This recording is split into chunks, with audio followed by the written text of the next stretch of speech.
Earlier this month, we reported that there was a break-in at Roosevelt Elementary School, the old location on Cass Lake Road, overnight in the early morning hours of June 3rd, and released some preliminary details we had received from the Keego Harbor Police Department. Now, days later, we have even more information as this case has developed, and joining us to talk about it is Detective Robert Barnes from the Keego Harbor Police Department. Detective Barnes, thank you so much for your time. Cool. Glad to have you on to talk about this because this is, of course, a big story in the city of Keego Harbor and of great concern, not only because of the state of the building at this time, but because of what went on that day. At this time, what information do we have available to the public? What do we know about the incident on June 3rd and what had happened that morning? Right. The Officer Sean Davis, Keego Harbor, was dispatched to Roosevelt for a report of several subjects breaking in. Apparently, the witness / caller heard banging, and he went out to investigate. He lived at a nearby apartment and witnessed the people trying to break in a lower level window. And that's when he called. West Bloomfield, Orchard Lake, and Sylvan Lake responded, and they set up a perimeter in the area. And two subjects were seen fleeing out the east side of the building. They ran in different directions. One was scaled the fence and was quickly apprehended by an Orchard Lake officer. And the second one was located with the assistance of West Bloomfield when they deployed their drone.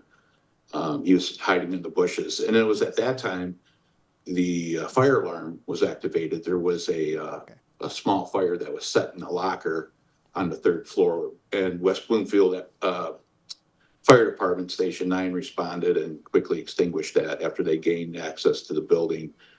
The two subjects were lodged at OCJ. I submitted the casework to the prosecutor's office, and they issued on the charges of trespassing, breaking and entering, and resisting and obstructing police officers.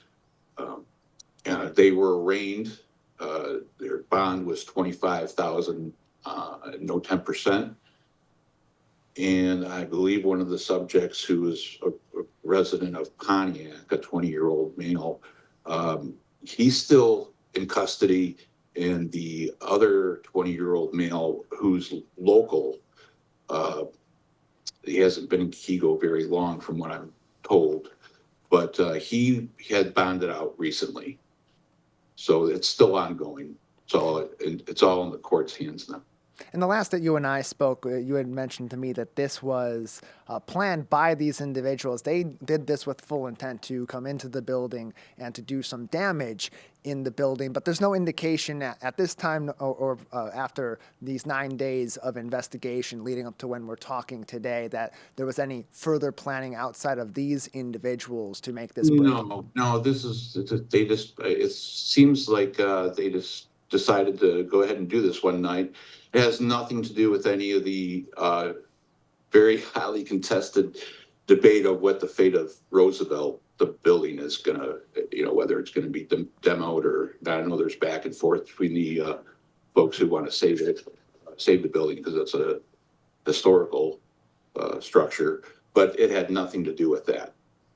And given the report that we had, the rumor that night was that the fire department had responded because there was a fire in the building. Now we can confirm that there was, as you said, a fire was set on one of the higher floors in a locker. It was quickly extinguished when the fire department got there. But, it's a 104-year-old building. When the fire does happen in a building of that age, there are reasonably some concerns. From your communication with the fire department and after their response that evening, is there any indication other than it just being a small fire that it did any other further damage to the interior of that building? Not that I'm aware of. I had been called out to the scene after the FD had left. So I'd gotten there probably about 1:30 in the morning, and there was no indication. I didn't really speak with any of the FD folks that there was any more extensive damage than just to the locker. I saw the pictures. There was some, obviously some smoke, damage to the back wall, and maybe some melting at the base of the locker on the carpet, but that was it.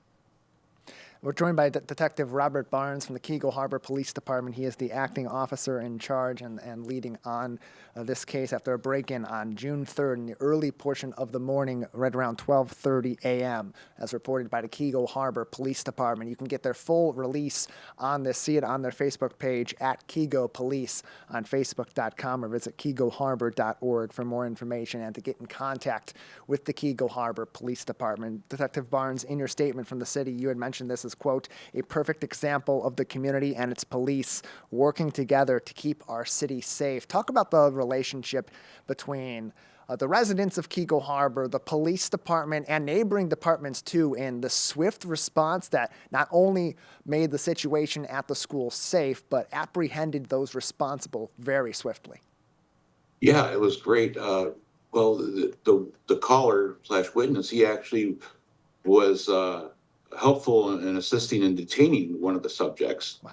But the fact that all those other departments responded so quickly, they set up a perimeter, and it seemed like they all kind of worked in concert together. Like, we work with Orchard Lake and Sylvan Lake on a fairly regular basis, so we know how we work, and it just all came together in very unison, and it was resolved pretty quick. And that's what's really impressive, is that it was resolved so quickly. Multiple departments were able to respond, utilize their resources to help out here. You mentioned also in your release the West Bloomfield Police Department's use of their drone was also helpful in detaining the second suspect and locating them as they hid after fleeing the building. So really a great example of partnership between our local police departments and our other first responders as well. I was really impressed with that. Yeah, it was. I didn't realize when I got there, I didn't realize they deployed the drone until someone told me, and I thought, wow, that's really cool that they were able to, right there on the spot, get that out there and help us find actually they located the second subject. So that was great. Yeah, and it was great to have that resolution that night as well. That all played a factor. Everybody played a key role in this and making this be resolved within a matter of a couple of hours on that evening, and detain those responsible for this, who were, as you mentioned, later arraigned in the Oakland County Circuit Court as well. So, Detective Barnes, I think this is a really great example too. You mentioned earlier on the quick action by an eyewitness there to call that in to the police department, which led to that quick response. It's a great example of why people should remain vigilant in their communities, even our relatively safe communities like we have here in Keego Harbor and surrounding areas. Just speak on that for a moment, and what residents should take away from this, what lesson they should take away from this incident, and how helpful they can be in keeping their community safe in the heart of the lakes. Oh yeah, it's just great that he see something, say something. This guy was, he just didn't go on. I'm going to ignore it. He went out there and, to kind of see what was going on, and he acted on it right away. And that's what's great about this small community. It certainly has changed a lot since I've been here. And I started in 2005. And I worked at other police departments, but the way the residents are here, my arm gets tired from waving all the time. They're always waving at us when I'm driving around, so I think that's great. Well, we have a very friendly community. Very tight community, and we love them. Yeah, we have a very friendly community out in Keego Harbor and surrounding areas, and friendly departments as well that work clearly very hand in hand with each other and with the residents to keep our community some of the safest in our local area. Detective Barnes, before we let you go, anything else that we should know about this incident, or where people, if they're looking for more information or have more information, how they can get in contact?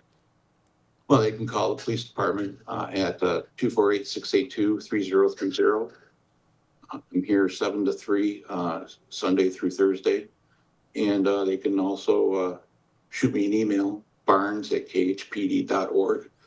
That's BARNES@khpd.org. And that's about it. There's no other indication that any other structures or buildings or businesses are in any type of danger. This is just a one-time random act. And that is the good news here. We were able to get that to a quick resolution on the night of, early morning of June 3rd, 2024. And days later, here we are with all the information that we need. Detective Barnes, thank you so much for your time. Very welcome. Have a great day. You as well. For more information and to keep up to date on all emergency information from the Keego Harbor Police Department, you can either visit keegoharbor.org or follow them on their Facebook page at Keego Police.